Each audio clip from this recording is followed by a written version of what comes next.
Hi, everyone. I'm Christine Tulley, President and Executive Writing Coach of Defend and Publish, and welcome to episode 75. I tried Penzu for logging writing. I like to track how many hours I'm writing and how many times I do writing sessions, not to try to make my number bigger, like going to the gym, thinking I could run maybe more miles than the last time or lift heavier weights than the last time. But I like to do it because one of the arguments I've made frequently in my own scholarship and in other places is that, the academic labor behind creating writing is very invisible. So usually we only know that our colleagues or friends are producing articles or books once those items are out and we see them in the exhibit halls or we, see a tweet about them online. But we don't see all the labor that it took to get to that point. So one of the things that we try to do in Defend and Publish is celebrate that effort or that labor that goes into writing. And so what I decided to do for a summer challenge for me is just to test out how it would be to log in and out of writing using an online writing journal.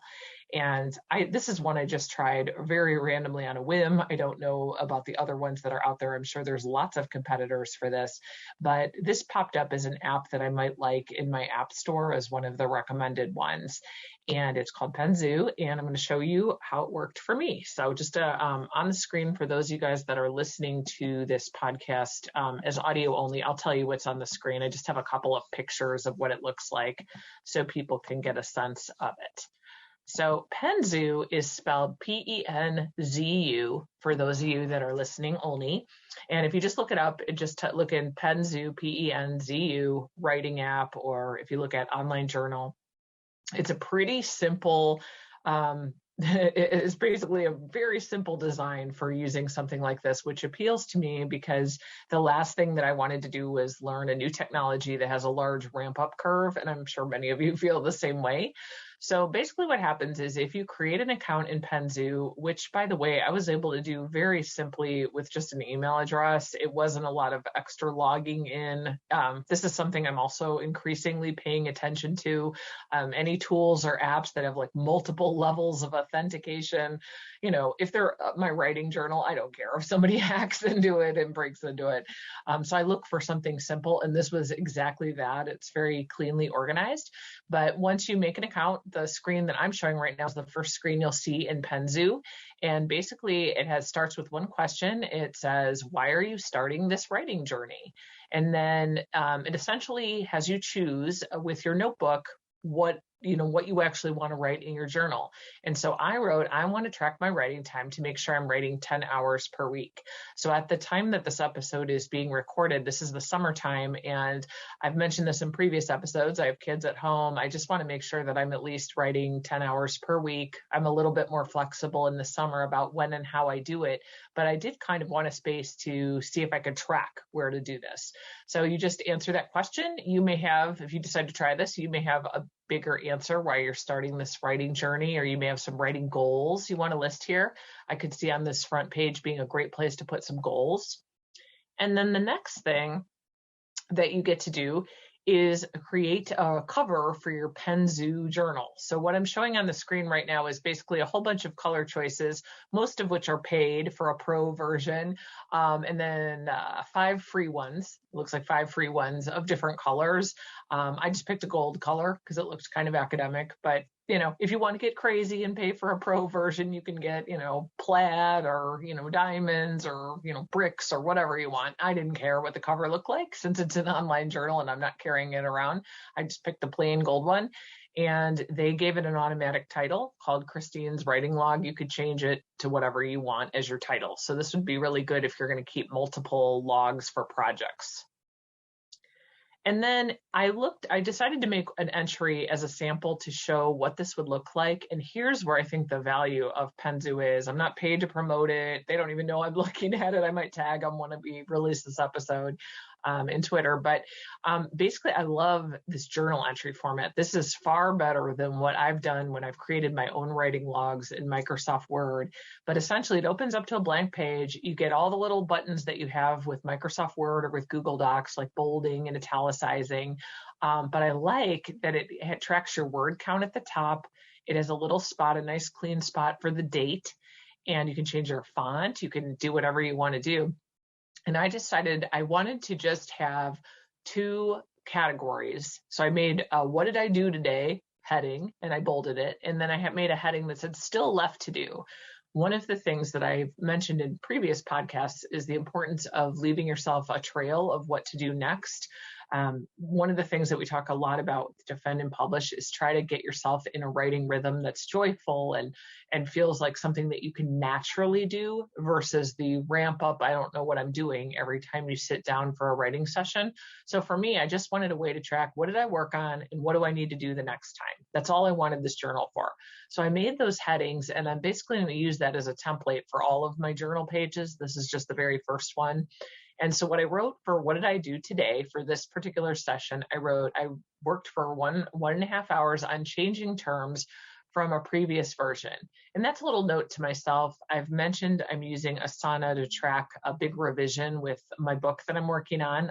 Hopefully at the time that this episode comes out, I'm finished with it. But at the time, what I was trying to do was work through some terminology that I was changing all the way through the manuscript. So it's tedious and it takes a long time. I estimate that I'll probably need to put somewhere between 20 and 25 hours in to do that. So I knew what I was doing because this is kind of like page by page changing of this terminology and making sure it makes sense. So, I work for 1.5 hours to 2 hours at a time, and that's what I did today. And then I wrote, still left to do. I gave myself some notes of other things I need to do. One of the things I like to tell myself is if I'm doing this kind of work that goes through an entire manuscript, what page did I leave off on? So I can go right there. Microsoft Word will automatically go to where you were the last time. But if that wasn't the last thing I was working on, if I was somewhere else in the manuscript, that's not as helpful. So I left off on page 81. I decided when I was looking, changing terms through some of the pages, I realized I forgot to figure out what I was doing about my tables that use those terms. So I wrote a little note to check my tables. And then I also wanted to make sure that I had a rationale for these new terms in my chapters, not just in my introduction. So those were just little notes to myself. And part of this work was I created a terming guide. So I actually left this note up. You can check it out, where I am changing words like highly productive to integrating writing, research, and career development, which isn't totally a clean, even change with terming, which is one of the reasons why this is taking a long time. But this is a way that I was able to drop in the image of my terming guide. So one other great thing about these journal entries, for those of you that aren't looking, you can insert pictures, you can insert links, and I just love the clean format. The other thing with this, as with many apps, this one prompts me to make a log every day. So that's somewhat annoying, and I may shut that off of my email reminders. But for right now, this is a new habit, and I want to make sure that I remember to do it. So I'm leaving those reminders on for now.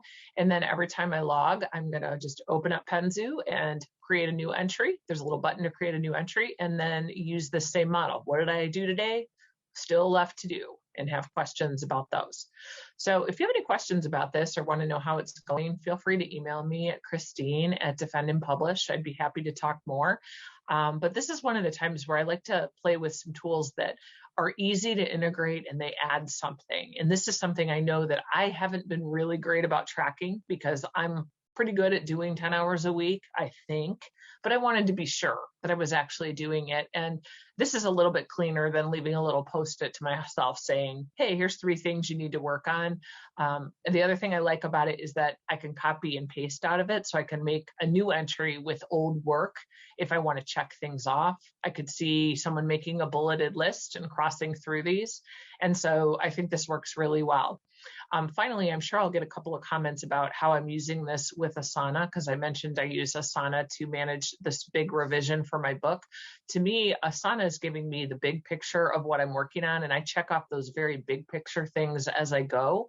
But this journal is a way for me to track the labor I'm putting in behind it, and also just some of the specifics that I don't have enough room in Asana to write, or I just like it more fresh in my head where I don't have to dig around and go find it.